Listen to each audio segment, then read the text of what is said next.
अखिल भारतीय जागरण ब्राह्मण महासभा दिल्ली की त्रैमासिक मीटिंग आज नासिक में संपन्न होने जा रही है। इस अवसर पर अखिल भारतीय जागरण ब्राह्मण महासभा दिल्ली के राष्ट्रीय प्रधान श्री रामपाल जी शर्मा बेंगलुरु आप एक उच्चकोटि के भामाशाह हैं, और साथ में श्री गोपाल जी चोयल जो मुख्य सलाहकार है महासभा दिल्ली के।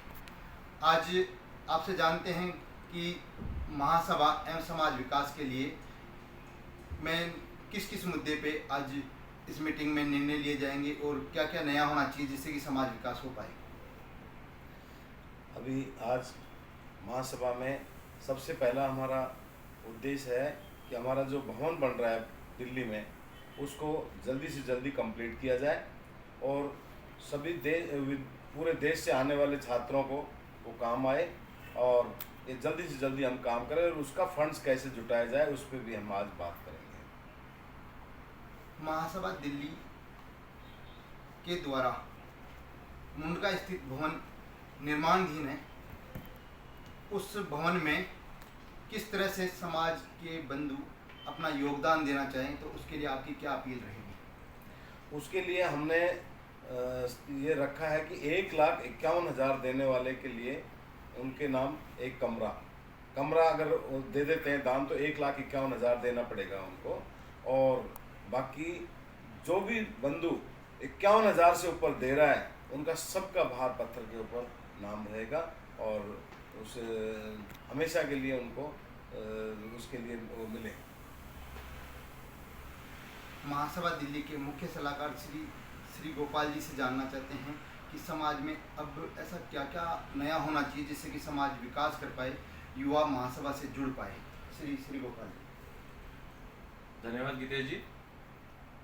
महासभा इस बार बहुत अनुभव कार्य कर रही है, उसमें से विशेष रूप से हम युवाओं के लिए भी कार्य कर रहे हैं। अभी एक वेबसाइट बनाया जा रहा है जिसमें हम समाज के जितने भी बेरोजगार युवा हैं वह अपना पंजीकरण करा सकेंगे, और उन बेरोजगार युवाओं का डाटा हम हमारे जो उद्योगपति हैं उनके साथ साझा करेंगे, और सारे कार्य हम जो अभी तक जो नगद कार्य हो रहे थे उन सबका पूर्णतः डिजिटलाइजेशन कराया जा रहा है, और आने वाले समय में एक छत्र के अंदर एक ऐसा सॉफ्टवेयर बनाया जा रहा है जिसमें पूरी महासभा से लेकर सारी इकाइयाँ जो महासभा की से लेकर प्रदेश सभा, जिला सभा और जितनी भी इकाइयाँ हैं सब एक सॉफ्टवेयर के अंदर आ जाएगी। आप महासभा के मुख्य सलाहकार हैं, आपकी सलाह से महासभा आगे बढ़ेगी। आप ऐसे नए कार्य कौन से और लाना चाह रहे हैं जिससे कि समाज की जो आम तबका है या जो निचले स्तर पे जो समाज बंधु हैं वो महासभा को एक सहयोग के रूप में देखना चाह रहे हैं? आज विशेष रूप से एक बात और हम कहना चाहेंगे इस मीटिंग के अंदर कि महासभा का स्थापना दिवस क्या है कि छोटे छोटे कार्य होते हैं उसी से एक बहुत बड़ा कार्य बनता है। आज महासभा स्थापना दिवस हमारे अभी तक इतने स्तर पर नहीं बनाया जा रहा है। हम आज सबसे अपील करेंगे कि महासभा की जितनी भी इकाइयां हैं वो सारी इकाइयां महासभा का स्थापना दिवस बनाए, और उस स्थापना दिवस में कोई भी एक सेवा कार्य जरूर करेंगे, चाहे विधवा पेंशन हो, चाहे बच्चे की हो, चाहे बच्चों का फीस जमा कराना हो। और आज मैं आपको बता दूं, दर्शकों को बता दूं कि आज हमारे यहाँ 160 जिला इकाइयाँ हैं और सारी मिला के करीबन 1100 साढ़े 1100 हमारे पास सारी इकाइयाँ हैं। अगर सारी इकाइयाँ मिलके अगर एक सेवा कार्य उस दिन भी करती है तो 1100 सेवा कार्य उस स्थापना दिवस को होते हैं, और 1100 लोग उस दिन लाभान्वित होते हैं कम से कम। ऐसा हमारा प्रयास है, इससे हमारे संगठन को भी वृद्धि मिलेगी और ऐसे हम किसी 1101 इस प्रकार सेवा कार्य कर सकेंगे। महासभा दिल्ली की जो राष्ट्रीय कार्यकारिणी है उसमें काफ़ी सदस्य हैं, उन सदस्यों से आपकी क्या अपील रहेगी कि वो आगे आकर के समाज हित में कार्य कर पाए? श्री रामपाल जी। देखो, उनको हमने ये सभी को संदेश भी दिया है कि जितने कार्यकारिणी हमने बनाई है वो एक ही मेंबर, चाहे वो प्रधान हो, संगठन मंत्री हो, प्रचार मंत्री हो, सभी मिलकर 25-25 मेंबर और बनाएं तो महासभा का कोष भी मजबूत होगा और हमारे जो कार्य जो हैं वो भी कंप्लीट होंगे। और उसके अलावा भी हमने ये भी सोचा है, अभी 13 नवंबर को एक प्रोग्राम होने जा रहा है जयपुर में, और उसमें मेरी मिसेज विश्वकर्मा एजुकेशन ट्रस्ट की अध्यक्ष है। उसमें हम छात्रवृत्ति प्रदान करते हैं।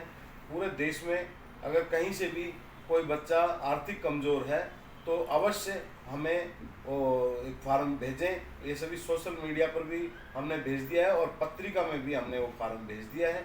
और कुछ जानकारी चाहिए तो मुझे डायरेक्ट फ़ोन भी कर सकते हैं। अखिल भारतीय जांगीर ब्राह्मण महासभा दिल्ली 115 साल से पुराना संगठन है और इस संगठन में अभी 80,000 के लगभग सदस्य हैं।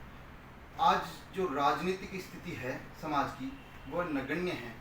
देखा जाता है तो सारे समाज आगे बढ़ रहे हैं, लेकिन हमें ऐसी क्या कमी है जिसकी वजह से हम राजनीतिक स्तर पे अपनी छाप नहीं बना पा रहे हैं। इतना बड़ा संगठन है। अगर जैसे अदर समाज के जितने भी होते हैं, जैसे जाट समाज का राष्ट्रीय अध्यक्ष होता है तो इसका एक प्रोटोकॉल होता है, और जैसे गुज्जर समाज का राष्ट्रीय अध्यक्ष होता है तो उसका एक प्रोटोकॉल होता है। तो हमारा प्रोटोकॉल किस दिन बनेगा? आम समाज देख रहा है कि कब हम इस मजबूती पे आएंगे कि हमारा जब लेवल जो है उस लेवल को किस तरह से हम आगे बना पाएंगे। देखिए, इसके लिए भी हमने बात की है। हमारे समाज के सांसद श्री रामचंद्र जांगड़ा जी हैं, उनसे मेरी बात हुई तो हम उसके लिए सभी समाज बंधुओं से भी एक अपील करेंगे और हम जयपुर में ही एक प्रोग्राम करना चाह रहे हैं जिसमें कम से कम हमारे समाज के 1 लाख सदस्य वहाँ पे आएँ, 1 लाख समाज बंधु वहाँ पे आएँ और हम अपनी उपस्थिति दर्ज करवाएं। और उन्होंने हमें विश्वास दिया है कि उस मीटिंग में अमित शाह जी को वो लेके आने का प्रयास करेंगे और हमें 5 से 7 सीट दिलाने का पूरा भरपूर प्रयास करेंगे। हम देख रहे हैं कि महासभा में पूर्व में 20 वर्ष से ज़्यादा पहले श्री चोयल जी हमारे राष्ट्रीय प्रधान हुआ करते थे। तो श्री चोयल जी आपको काफ़ी अनुभव है महासभा से, आप जुड़े हुए हैं, तो आप युवाओं के लिए क्या संदेश देना चाहते हैं कि किस तरह से वो आगे आकर के समाज को मजबूत करें, समाज को आगे बढ़ाने में सहयोग करें? मैं आपको बता देना चाहूँगा कि करीब 20 वर्ष मैं युवा शाखा का भी अध्यक्ष रहा हूँ और मैंने युवा शाखा अध्यक्ष से काफ़ी अभिनव कार्य किए हैं। और अब मैं चाहता हूँ कि अब हमारे समाज का युवा हमारे समाज से जुड़े और उसी तहत हमारे प्रधान जी ने इस बार पहली बार युवा प्रकोष्ठ की राष्ट्रीय युवा प्रकोष्ठ की घोषणा की है और उनके द्वारा पूरे भारतवर्ष के युवाओं को जोड़ने का प्रयास किया जा रहा है। आपको बता दूं कि अजमेर में हमने इसका एक अभिनव कार्य किया है कि अजमेर के अंदर हमने सारे युवाओं को लेके जितने भी हमारे वार्ड हैं अजमेर में 80 वार्ड हैं, 80 वार्डों में युवा प्रकोष्ठ के अध्यक्षों की घोषणा की है और वहाँ पे हमने हर एक वार्ड में एक युवा को दायित्व दिया है कि अपने समाज के वार्ड को जोड़ा जाए और वही एक हम सारे पूरे भारतवर्ष में लागू करना चाहते हैं कि हर जिले के अंदर जितने भी उस शहर के अंदर जितने भी वार्ड है उस वार्ड तक हमारी पहुँच हो जाए, ऐसा हम जोड़ना चाह रहे हैं ताकि जहाँ अब हम जानते हैं कि जहाँ युवा होंगे वहाँ देश उस समाज वो देश आगे बढ़ेगा। और आज हमारी बहुत खुशी की बात है, हमारे प्रधान जी भी चाहते हैं कि हमारा समाज का युवा आगे आए और अब उसमें जो ऊर्जा है, उसमें जो शक्ति है, उस शक्ति का समाज के विकास में हम काम में ले सकें। आप देख सकते हैं कैसे ऊर्जा से भरे हुए हैं हमारे मुख्य सलाहकार श्री गोपाल जी एवं राष्ट्रीय प्रधान जी। और आज जो नासिक में राष्ट्रीय कार्यकारिणी मीटिंग होगी इसमें बहुत सारे अहम फैसले आ पाएंगे। इसी के साथ जय श्री विश्वकर्मा जी।